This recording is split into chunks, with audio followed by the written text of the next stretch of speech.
Hey y'all, so we are back with the Bible. We are going to start off in, it looks like we are in First Corinthians 7. This is the New International Version. New International Version is easier to read, easier to understand. Everybody goes at their own discretion on what version they want to read in. I do New International, and I do New King James. They are very easy to understand, but the only difference is New International is just straightforward. It doesn't have though, thee, and thou. Some people read that and they're a little confused. So when I read with other people, I do New International. Straight to the point. No mix-ups. No guessing what they mean. It's telling you. Okay. So let's start with number 7. I read yesterday, so if you want to look at what I read yesterday, just look at my live from yesterday. Okay. Now for the matters you wrote about. It is good for a man not to have sexual relations with a woman, but since sexual immorality is occurring, each man should have sexual relations with his own wife, and each woman with her own husband. The husband should fulfill his marital duty to his wife, and likewise the wife to her husband. The wife does not have authority over her own body, but yields it to her husband. In the same way, the husband does not have authority over his own body, but yields it to his wife. Do not deprive each other, except perhaps by mutual consent and for a time, so that you may devote yourselves to prayer. Then come together again, so that Satan will not tempt you because of your lack of self control. I say this as a concession, not as a command. I wish that all of you were as I am, but each of you has your own gift from God. One has this gift, another has that. Now to the unmarried and the widows I say, it is good for them to stay unmarried as I do. But if they cannot control themselves, they should marry, for it is better to marry than burn with passion. Do y'all hear that? It is better to marry than to burn with passion. If you can't keep yourself under control, first you have to figure out what is that, because some people, they go through things and it's traumatic, right? And it's in their youth and they have these unusual sexual desires. Like, you have to check that. We're not condoning that, right? But what I'm saying is like, the Bible said there's no temptation that's uncommon to man. So you're going to be seeing your counterparts, and you're going to be attracted to them, right? If you feel like you can't live in a season like of not sustaining, you need to figure out when you're going to get married. Like, find somebody to marry, and it's not just like so easy, but that's what your goal should be, because God does not want us to just basically be out here and just humping around. Okay. So, to the married, I give this command, not I, but the Lord. A wife must not separate from her husband, but if she does, she must remain unmarried or else be reconciled to her husband. And a husband must not divorce his wife. To the rest, I say this, I, not the Lord. If any brother has a wife who is not a believer and she is willing to live with him, he must not divorce her. And if a woman has a husband who is not a believer and he is willing to live with her, she must not divorce him. For the unbelieving husband has been sanctified through his wife, and the unbelieving wife has been sanctified through her believing husband. That's crazy. Otherwise, your children will be unclean, but as it is, they are holy. Okay.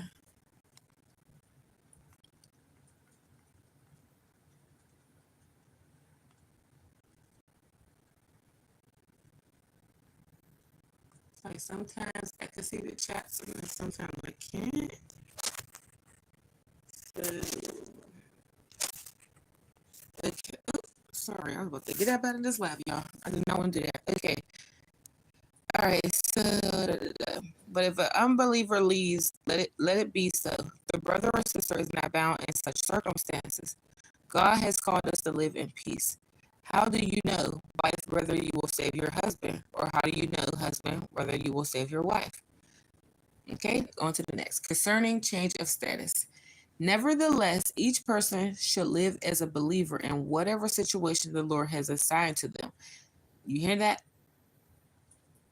We should live as a believer, no matter the situation the Lord has assigned to us, just as God has called them. This is the rule that I laid down in the church. Was a man already circumcised when he was called? He should not become uncircumcised. Was a man uncircumcised when he was called?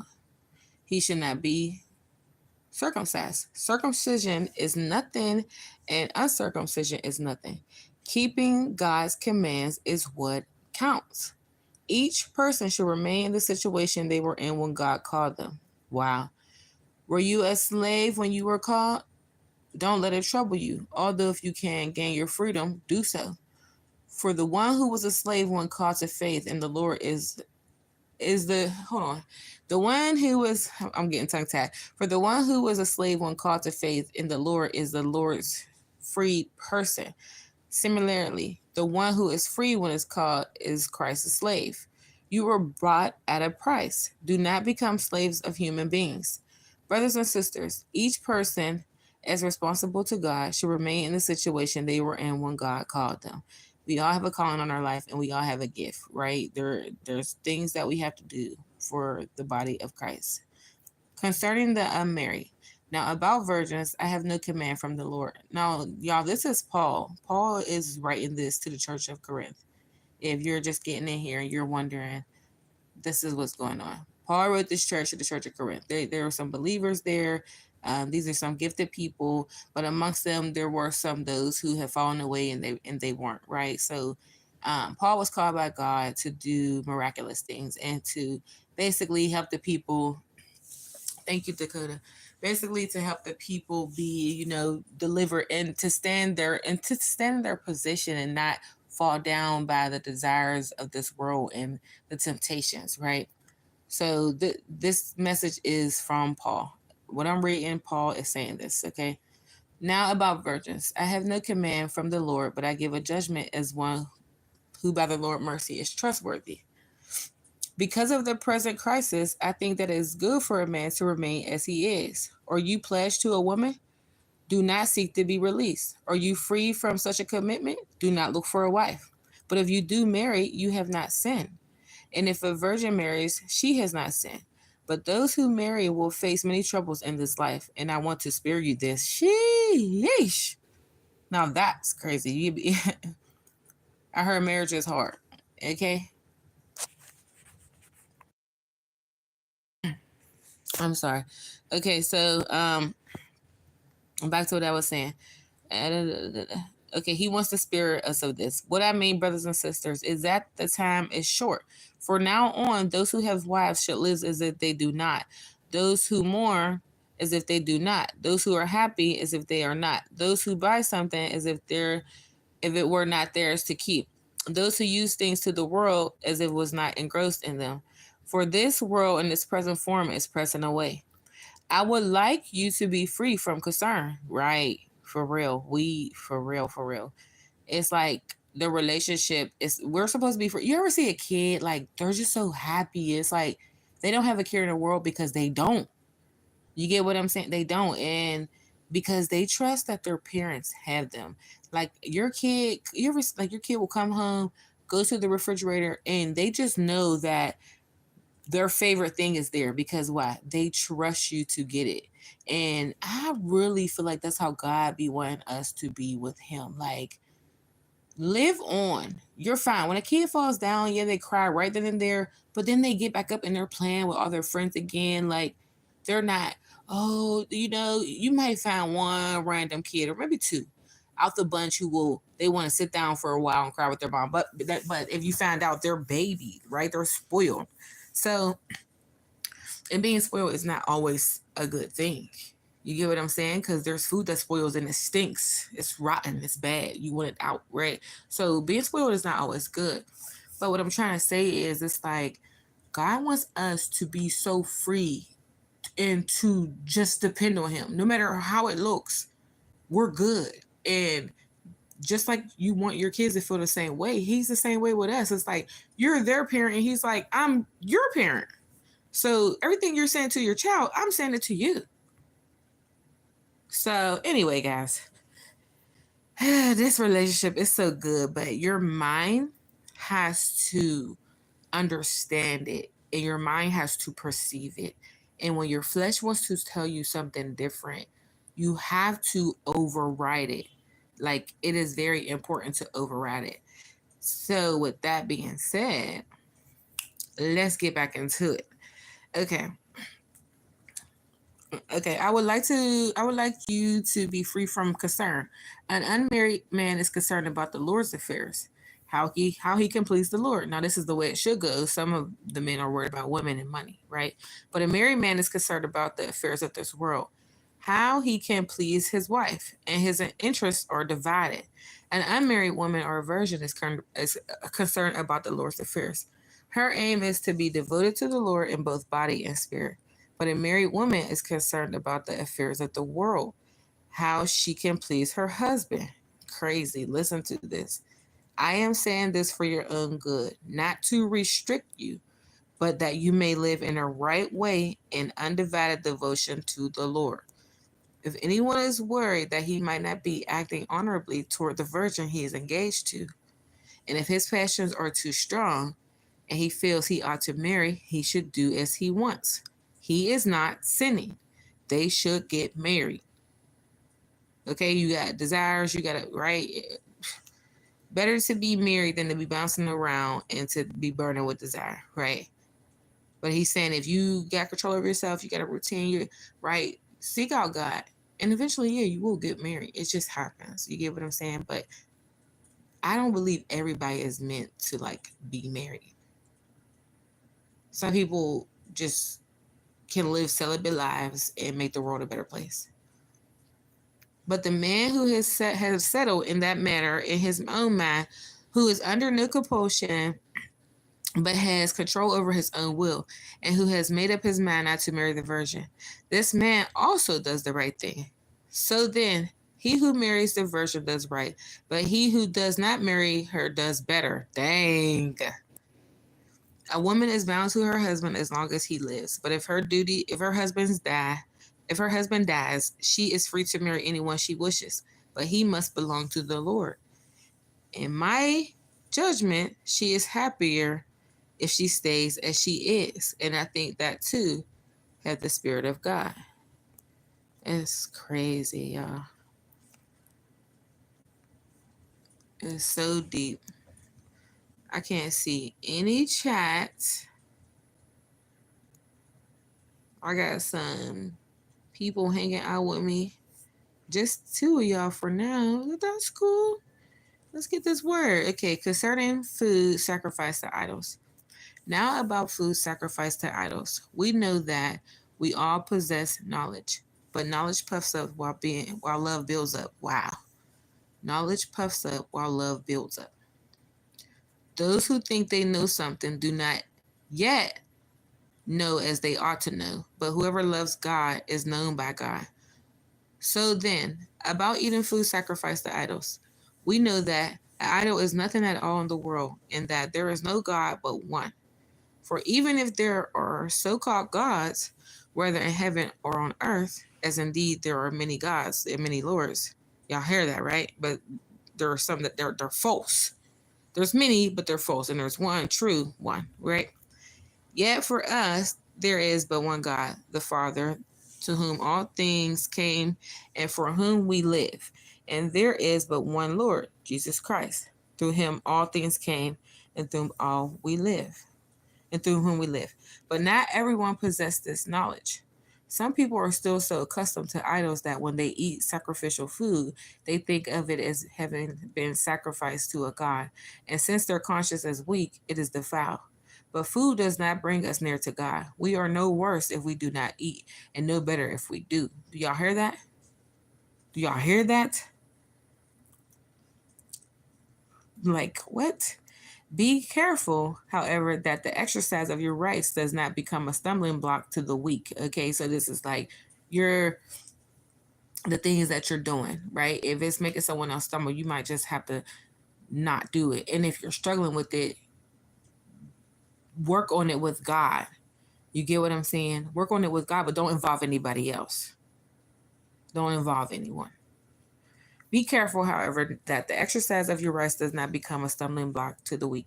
For if someone with a weak conscience sees you with all your knowledge eating in the idol's temple, won't that person be emboldened to eat what is sacrificed to idols? Man, this is crazy because my cousin was talking to me about this verse. Um, Actually, I think it was a verse in Corinthians, but these are the words that she used, not word for word, but roundabout. This is what she was saying to me. It was like, it's between me and her, but yeah, it makes sense. So, it's like if you're someone that people like looks up to, they follow, right? You really gotta be on it for real, because if you're doing bad, they're going to do bad. If you're doing, and yeah, we're all adults. People should be their own person, but some people they're just not.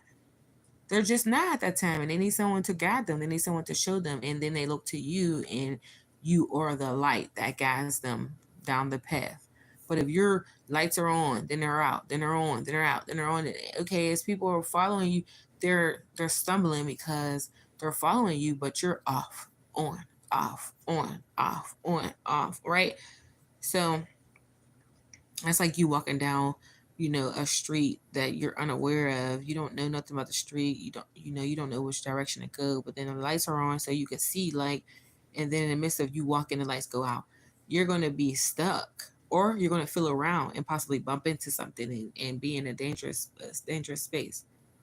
So it's important that if you're the type of person that people look up to you, they call you for help, for advice, for this and for that. We have to make sure that we have ourselves in line, because hey, if this is what happens, we may be called to do just that, lead the people the right way. And God wants us to walk right ourselves so it can be done effectively. Okay, so with that being said, for if someone with a weak conscience sees you with all your knowledge eating in the idol's temple, won't that person be emboldened to eat what is sacrificed to idols? So this weak brother or sister for whom Christ died is destroyed by your knowledge. When you sin against them in this way and wound their weak conscience, you sin against Christ. Therefore, if what I eat causes my brother or sister to fall into sin, I will never eat meat again, so that I will not cause them to fall. Mm, mm, mm, mm. That's deep. Paul is right as an apostle. Am I not free? Am I not an apostle? Have I not seen Jesus or Lord? Are you not the result of my work in the Lord? Even though I may not be an apostle to others, surely I am to you, for you are the seal of my apostleship in the Lord. This is my defense to those who sit in the judgment on me, who sit in judgment on me. Don't we have the right to food and drink? Don't we have the right to take a believing wife along with us, as do the other apostles and the Lord's brothers and Cephas? Or is it only I and Barnabas who lack the right to not work for a living? Who serves as a soldier at his own expense? Who plants a vineyard and does not eat its grapes? Who tends a flock and does not drink the milk? Do I say this merely on human authority? Doesn't the law say the same thing? For it is written in the law of Moses, do not muzzle an oxen while it is treading out grain. It is about the oxen that God is concerned. Surely he says this for us, doesn't he? Yes, this was written for us, because whoever plows and threshes should be able to do so in the hope of sharing in the harvest. And we have sown spiritual seed among you. Is it too much if we reap a material harvest from you? Excuse me, y'all. If others have this right to support this, oh my God, if others have this right of support from you, shouldn't we have it all the more? But we do not use this right. On the contrary, we put up with anything rather than hinder the gospel of Christ. Do you know that those who serve in the temple get their food from the temple, and that those who serve at the altar share in what is offered on the altar? In the same way, the Lord has commanded that those who preach the gospel should receive their living from the gospel. But I have not used any of these rights. And I am not writing this in the hope that you will do such thing for me, for I will rather die than allow anyone to deprive me of this boast. Wow. For when I preach the gospel, I cannot boast, since I am compelled to preach. Woe to me if I do not preach the gospel. If I preach voluntarily, I have a reward. If not voluntarily, I am simply discharging the trust committed to me. Wow. Like, there are so many assignments for us, and God really trusts us to do it. Like, you getting hired for a job and you not showing up. Imagine that, right? You're not going to get paid. You're not going to get the benefits from it. You're hired, but you're not showing up. What then is my reward? Just this, that in preaching the gospel I may offer it free of charge, and so not make full use of my rights as a preacher of the gospel. Paul's use of his freedom. Like I said, we're in First Corinthians. This is Paul talking to the church in Corinth. The people in Corinth, they were gifted people. They were after Christ, after what he was about. But then in the midst of them, there were some who weren't. They would have fallen away. They weren't mature in their. They were mature in their calling. They in their walk with Christ. They weren't mature. So as you're listening, think about the world, think about the things that go on. Some of these things relate. It's just the characters change, but same story, characters change. Okay. Though I am free and belong to no one, I have made myself a slave to everyone to win many as possible. To the Jews, I became like a Jew to win the Jews. To those under the law, I became like one under the law. Though I myself am not under the law, so as to win those under the law. To those not having the law, I became like one not having the law. Though I am not free from God's law, but am under Christ's law, so as to win those not having the law. To the weak, I became weak to win the weak. I became all things to all people, so that by all possible means I might save some. I do all this for the sake of the gospel, that I may share in its blessings. And I think that's just like, if you was to put it together, it would be like having empathy. Like, you go amongst people, you don't sit too high. You could blend in, but you still stand out because of what you tolerate and what you don't tolerate. In the midst of that, you're helping people, you're changing people, but you're not so high up where you're judging them and making them run away from Christ. So there's a difference. And it needs to be done that way. You're not so high up and you're, oh, look at you, what you're doing that, right? Opposed to, girl, I get it. I know, I've been there before. I was going through that and I realized that I didn't need to do that. So I just started praying more, start writing, start crying out to God just to get some understanding, get some healing. You see the difference. A person will want to run away if you're like, why are you doing this? But then when you read deeper into it, it's like God deals with us. God deals with the world. Us believers deal with each other. Okay, so if you say you're a believer, I gotta hold you accountable. But the conversation is gonna be me and you. We can't look at the world and be like, "Oh, look at them. They doing this. They doing that." And it's like, that's God's job. Our job is a judge in the house, like your household, right? I'm using it as an example. I don't mean just your household. I mean those fellow believers, people who believe with you. Is what I'm trying to say. And then God does the world. But the world is operating off of flesh and conscience. And it's like your conscience tells you when something's wrong and it's not right. So regardless, people are still going to be held accountable for their actions. But grace and mercy is given to whom is given to. How is given to. Like, God can distribute me more grace than you and you more grace than me. And to me, I think it's from, past things that happen, things he's seen happen. It's like, well, I know she went through that, so I don't want to let her go, but I'll give her grace on that. But then if we keep doing these certain things, we get chastised because it says he chastises those that he loves, just like you would do your child. You're not going to let your child keep cutting up. Sooner or later, you have to discipline them so they can stop. Because if you don't, they think that they can keep doing it. Same with us with God. Okay, so let me see, guys. I'm actually going to have to get off pretty soon. I'm going to get back on in the next 15 minutes. And we will finish. I'm going to finish this last thing right here, last verse. The need for self-discipline. Do you not know that it is a race, that in a race all runners run, but only one gets the prize? Run in such a way as to get the prize. Everyone who competes in the games goes into strict training. They do it to get the crown that will not last, but we do it to get a crown that will last forever. Therefore, I do not run like someone running aimlessly. I do not fight like a boxer beating the air. No, I strike a blow to my body and make it a slave so that after I have preached to others, I myself will not be disqualified. Flesh is treacherous, it has to be put down, and you have to fight it. You're not fighting people, you're fighting your flesh and the desires that it wants and how it goes against God. That's it. I will be back in 15 minutes.